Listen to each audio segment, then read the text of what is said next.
Alright, so now we have the mini lesson, Elements of an Epic, and as usual, as I always say, epics are of the utmost importance, and they are actually some of our oldest literature. Thankfully, a few years ago, Troy came out, and so people became very familiar with the part one of the two great epics, which are the Iliad, and the second one is the Odyssey. And so the story of Achilles was featured in that movie Troy. It was also featured in another movie, Helen of Troy. And both of those capture different aspects of the Iliad, of course. But let's talk about what are some of the elements that make up an epic story. Okay? So before we do that, though, we need to decide what is an epic. And it's a long narrative poem, originally. It is a poem that tells of the deeds and adventures of a hero. Okay, and I put an example here, and that is Naruto. He is a Japanese anime, and it is an epic story about a hero named Naruto, or Naruto, as many of my students correct me on the pronunciation. But an epic, and the reason I put this, is no longer just a narrative poem. Although that's where the origins are, epics can now be in movies, such as Star Wars. The book, and then made into movie, Harry Potter is considered an epic tale. Lord of the Rings, another novel or series of novels that have become epic. And we might even consider the new Twilight series an epic series. So epics are still around, they're still being created, and they are longer stories that do follow the adventures of a hero. There are two types of epic. The first one is a war epic, and that's illustrated in the Iliad. And if you saw the movie Troy, you saw that it's really about the 10-year war that between the Greeks and the Trojans, and how the Greeks tried to take over the city, and eventually did take over the city of Troy.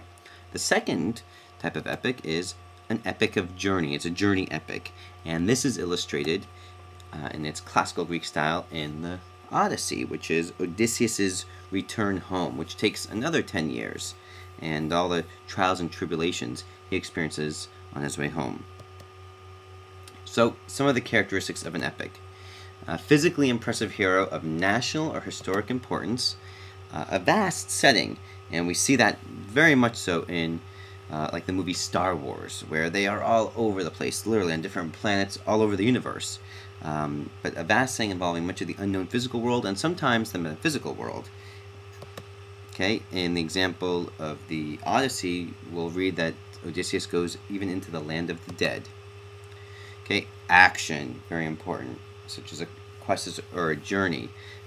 Fighting scenes often involved in an epic story, but it's got to have that action. So here's some more characteristics. Evidence of supernatural forces at work. And in the case of Star Wars, there's literally the Force. Harry Potter, there's wizards performing magic. There are all sorts of odd creatures with different types of supernatural powers in Lord of the Rings. In, let's take Twilight. I'm just trying to capture some of the most popular sort of books and movies right now. But if you take Twilight, there's obviously vampires and werewolves, very supernatural. The glorification of the hero at the end, and I've seen this sort of on and off. Definitely in Star Wars, absolutely. Very much so in The Lord of the Rings, and so forth, where the hero is glorified. Okay, some sort of ceremony where they receive some sort of title or something like that. A rootedness in a specific culture or society, even if that society is a made-up society, it's still there. And often we, which is what I really like epics, is we learn about the values of a culture or society through the study of the epic hero, which typically captures and is used to teach the values. Alright, so now we have the epic story and we have myths, and very often the epic is also a myth. Okay, and when you take a hero, perhaps of historical fashion, and you tell a story about them, very quickly they will become a mythical figure. Their feats are no longer historic, but they're just sort of too incredible. And so, as we study mythology, which is, how sort of it's very much so the story of how a culture is born. And in the case of the Greeks, we have the gods who are very apparent in these epic stories. Poseidon, Hades, they're all sort of there. Athena, very much so in the Odyssey. And so we have these gods there.